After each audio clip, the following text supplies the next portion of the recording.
Hi there, welcome back. In this lecture we're gonna learn about how to create ARM templates from scratch. We are gonna use the PowerShell and we're gonna use the Notepad and JSON editor as a Windows text editor. Also we would be using Visual Studio code editor, which is a free tool that is a very useful tool.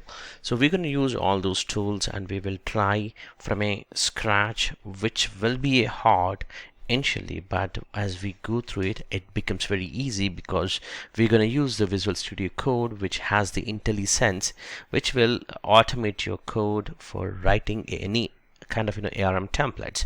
So let's jump into that. Before that, what I'm going to do is I'll open up this PowerShell and I'm connecting to PowerShell with connect-az connect. You can use even Cloud Shell also for this demonstration purpose, but I'm just trying to use here in this case the PowerShell, but you can use the same things with the Azure CLI also. So let's jump into the connectivity.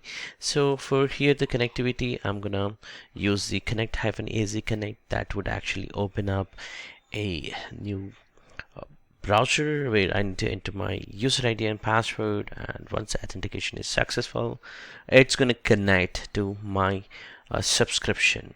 So in this case, I'm going to use a new subscription altogether. First thing, I'm going to create a new resource group called my resource group. This is where I'm going to put everything. So I'll use a PowerShell to create a new resource group called my resource group in this case, and it's created this group. Now I'm going to open Notepad, and this is what a template, which is a blank template, which I'm gonna actually explain to you here. You see here the schema, that's gonna schema which is for JSON's format. This has to be in this format, so I'm going to use this schema. And the content version, this can be altered as we discussed in the previous PPTs, and this is where you're going to add the resources. So you have even the parameters, variables, output, and resources and templates also as a functions within this. But for now we are actually trying a template, which is a plain template. I'm going to save this as the JSON file. So that I wanted to show you a simple blank template when we deployed how this looks like. So I'm going to save that. So for this to deploy, if you see here, I'm just going to open up with the JSON editor, which is available with your Windows 10 store. You can use this. So this is, it looks like the same one. And what I'm going to do is I'm going to actually deploy this Azure deploy.json file. So for that, I'm just copying the path and I'll define this into the template. So that's my template. So it has stored that variable, and now I'm gonna deployment as the blank template in my resource group. So I'll open up my resource group and show you. Currently there is nothing inside this, and if you see the deployments also 0 here, the deployments. So that's good. And now as a next step, I'm gonna actually call to blank template. That's a blank template. That's what I'm going to try to do. So it's gonna deploy. Once I click on enter, it's going to deploy a blank template. And if I go back to the Azure portal, it will show me as it's deployed as a blank template. That's a deployment name and the timeline. And if you see, it's incremental. So if you see here, the deployment becomes as 1 in a minute or so. So if it is not showing anything, I'll just do a quick refresh because sometimes it doesn't load. So if you see here, it was successfully deployed as 1. It was showing here. So that's a key here. And if you see here, that's the template name. That's what we have given, the deployment name. So blank template, that's what we have given. And this is what the ARM template that was used to deploy. So oops, it's not because of I zoomed it for your convenient. The text is not showing proper. So let me make it proper for you. Maybe let me unzoom. Yeah, you see here, this is the schema, content, and version. That's what we have deployed. Now what we're going to do is we will use the most advanced tool called Visual Studio Code, and you can just search for this and try to download, and we'll do the quick installation. In this case, I'm going to do the quick installation and show you how this code, which is the Visual Studio Code, will be very useful in terms of automating all this, because you will have, very similar to your Google Chrome extensions, you have the extensions and you can simply have to add your extension. So I'm just choosing here all the checkboxes, and that would gives me the options more. And post to that, I would actually install an extension for ARM template. So I'll just open up that, and you see here I have this code installed now. Within this you have here, if you just search here the extensions, you can search a lot of extensions you have here available. So I'm going to search here an extension called ARM, and you see a lot of them came. So out of this I'm going to actually use something called the second one, Azure Resource Manager. I'm going to use the ARM template resource manager. This is the one, and also this one. Let's actually install this one. So what happens is, when you install this, it's gonna once it is installed, when you type as ARM, it actually gives you intelligent way automatically all the required things. And also I'm gonna frequently use this ARM template viewer. What happens is, this actually shows me a proper visualization. You see here, whatever the code I have written, it actually gives me in this proper visualization. So I know that how this is looks like. So I'm going to install this also. So I installed 2 of the extensions. I would recommend you to work basically on Visual Studio Code.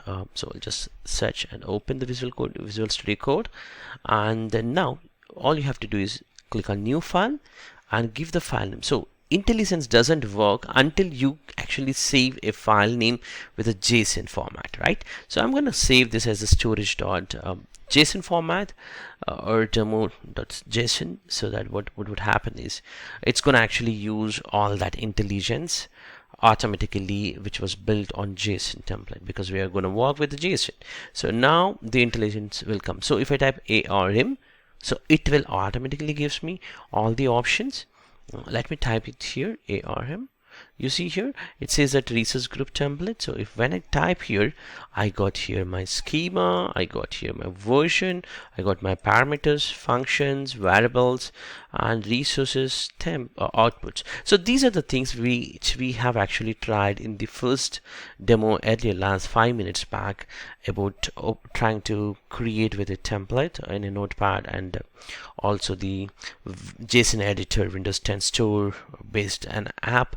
But I would recommend always go for this. So you see here, this is what gives the intelligence way, where you don't need to write the code, it gives as an intelligence way, and you can select there for enabling any kind of parameter file also, if really you have any parameter file.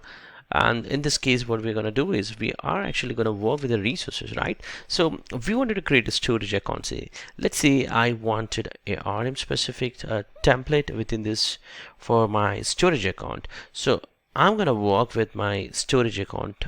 For that, I need to write for the storage account specific resources. So I'll just type here, I'm going to type here ARM-storage, and you see here the storage related everything got automatically provisioned here.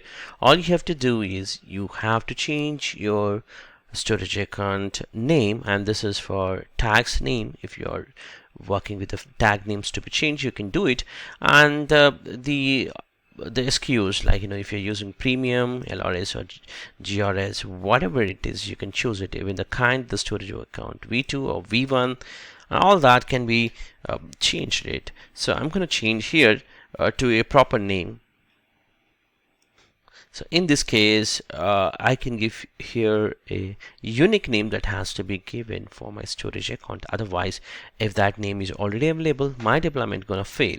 So I'll give here a different name, and I'll just save this, and I'll try to open with a notepad and see.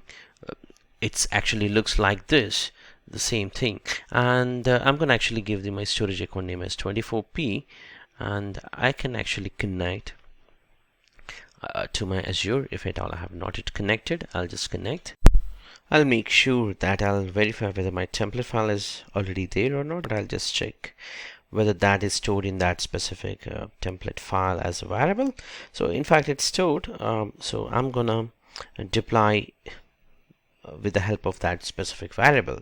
Now you see here I'm going to actually use AZ resource group deployment, and the name of my deployment I'm going to give as add storage, and the template file name and my resource group.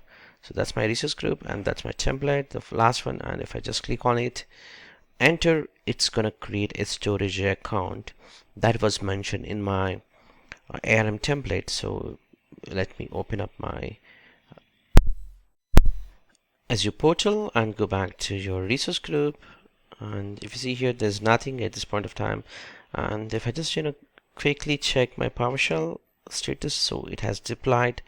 And if I just do a quick refresh of the page, I should be able to see at least one storage account which was given as the name within our JSON file format. So it has deployed successfully with the LRS, with the premium and V2 version, and that's good. And let's go to, again, I mean, these are the basic things which you can check it. So it looks good and it has deployed. So if I just go back to my tire, all that, so premium, everything is fine, looks good. And if I just go to my resources, I can see here the deployment status is currently 2. And if I just click on that successful 2 deployment states, and you see here add storage is the one which we have just done, and this is what the name which I have given. So it's gonna work, it was actually worked as this. So now I'm gonna actually work with other things like parameters and output in the next 1 to 3 demos. So let's do that also here. So in this case I'm gonna use here the parameters. So I'll just click on enter and type here what are the parameters name. Let's say I wanted here my storage name, or maybe or call name, and then here if you see here this that has identified as object, and just click on that. Again, you can enter within that object the properties. Let's say this could be the type of my storage account is, I can mention here it should be a string, and the minimum and the maximum of my storage account name parameters I can define here. Let's say a minimum length of my storage account name should be a 3 example, and maybe a maximum length maybe I can give here, and the colon and the value of that maximum length, so it can be a 24 characters. Let's try to store the storage account name as the parameter, so that it's gonna ask us the storage account name. So in our case, currently this storage account was created as my storage 42p, and what we're going to do is this time instead of that 42p we are actually gonna ask us to create something else, a new storage account name. So here I'm just giving as a tag name as storage account, and I'm saving this post to the parameters, all that changed. So we know now the storage account as the name it's gonna ask us. So let's go to PowerShell and we save this simple ARM template, and let's say click on save file and save that. So that's going to save it. It's not going to autosave, so we have to save it. So I'm going to actually paste this command with the new Azure storage deployment, but this time I'm actually asking to enter the storage account name in the PowerShell, so that it's going to actually create that storage account with a different name. So I'll just enter here. This might take a minute or so to create a storage account. So this time what happened is it was actually asking us the parameters, and we are giving that values. So you see here this has been deployed now successfully, and it was successful, and the storage account name whatever we have given here, this was created as this, the same thing. That's good. So let's go to the resource group and do a quick refresh of the browser. That should be a browser, so that you should be able to see it, because you don't get it on an immediate basis most of the time. So you see here 23, yes, 4 is the same thing has been created successfully. That's how it's going to work for the parameters.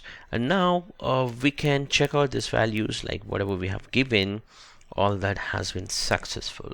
And you can actually find even the tags we gave this time as a storage account, and that was actually given properly.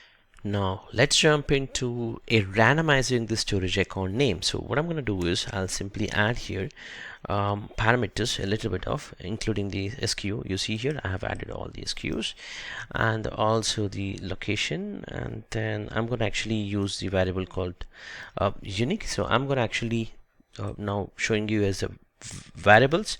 So what I'm going to do is I'm going to actually prefix for my storage account whatever the name I gave initially. Let's say if I give as a store, and it's going to actually prefix with that store with a random ID of a unique ID, which is going to add for my storage account. So I'm actually entering here with the value that should be my storage account as the unique name it's going to create. So if you see here, I gave the SKU which I wanted to as the LRS, and also the storage prefix what I have given as a store. So post to this, it gives a random name automatically and it gets deployed. So that's the value, or that's the use of the variables which you can use within the ARM template. Let's say in this demo we are actually creating a storage account with a variable of a unique value to be append for my storage account. So you see here my storage account got created and it has actually appended. If I just go to my resources and do a quick refresh, maybe I should be able to see here. If I just do a quick refresh, maybe the page, it should immediately load. And if I just go down, you see here store, it gave the name as store, and opposed to that a unique name has been given. So that's the advantage that you have with the storage account creation with the ARM template. So it's not just the one, that's how you can use the variables in most of the places within the ARM template. So it was successful. We gave as a store, and it has given a different name post to the store as the random number or unique number. That's good. Now as a next demo, what we're going to do is within this we are actually going to try to use the output. You see here we wanted to retrieve some kind of outputs. Let's say within the storage account I wanted to retrieve my what's my blob specific output, or my file share, all that. So I wanted to give that information. So what I'm going to do is, so post to the resources, you remember we had the output also section. So I'm going to give the output section here, so comma, and then the output. Again, this is an object, so it will automatically identify here the output storage account endpoint specific. So I'm going to actually get the endpoints from my blob, my everything. So here you don't have anything, so I'm just gonna save as it is. So you might have a question, what would happen if I have the same storage account? It's gonna actually, if there is no change, it's not gonna append anything. If you're creating, since you're creating actually a random thing here, the storage name, it's going to create a new storage account, and also in the output it's going to show you all the URLs that are going to be unique in this case. So you see here just the one at this point of time, and the code should come up here any point of time. You see here these are the endpoints for your differs, web, blob, queue, table file, and that's the output what we wanted for storage endpoint, and we got that storage endpoint information as the output. That's good. So you got the new storage account also got created. So let's refresh and find out. You see the 5 deployments now. This time we were actually worked with add outputs as a deployment name here, and this is the incremental. So that's gonna actually show you in your deployments also as the add output for your add outputs deployment. So in this case this is the add outputs, and if you see here 11 seconds back it got deployed, and you can check the resources. So that's a storage account which was created, and click on that. So that would show you all that information which was available, and also it is showing the storage endpoints URLs. That's good. So this is how you're going to work with the ARM templates. I know that it might be a little bit of hard initially, but if you look at other lectures, we did actually talk about the templates where you can actually use the GitHub specific template, so you can go ahead and use it. So now I'm going to do it this specific storage account as the template. That means I'm going to actually save this entire template that was created. You see here there's a one parameter which is asking for the storage account name, and everything I'm going to actually add this to my library. So library is a collection of where you can actually save your all of your JSON templates. So you can recall that template to create as infrastructure as a code solution. So I'm going to actually save here by giving a small description, and I'm going to save it, and later point I can go back to templates and redeploy it. So that's gonna redeploy automatically straight from my Azure portal. So that's the advantage that I have here. So I'll just go ahead and search for a template. In this case, I'm gonna actually delete. I wanted to delete this and show you. So I'll quickly delete all these things. So now it should be gone, all these deleted. So that delete function was successful. Now I'm going to actually use a template. So I'll just search as the service for templates, and you see here under templates you have one which we created, and the version, all that, and you can view the template or you can deploy it. When you click on deploy, so it's going to ask what is the resource group you want to use. Since we have already hard-coded as a central use, so it's not going to ask, and it's going to ask the storage account name. So it has generated for us randomly. You can validate that and click on validating, and finally it's gonna deploy it for you. So that's how it's going to work. So once it is deployed, you should be able to see within that resource group a new storage account which was deployed from out of your templates.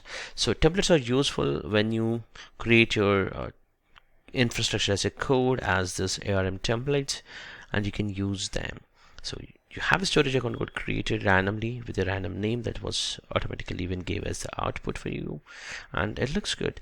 So that concludes this lecture on how to create. We did actually had a look on creating a templates, and also we have gone through the started with the notepad, and then we shifted to Visual Studio Code, which is very useful, IntelliSense, and within that we have added resources and parameters and also variables, and also we tried with the outputs, and for this we also saved as a template, and we use the template to deploy it. So that concludes this lecture.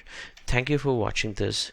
I'm sure that it might be a difficult sometime, but it with more practice. Thank you.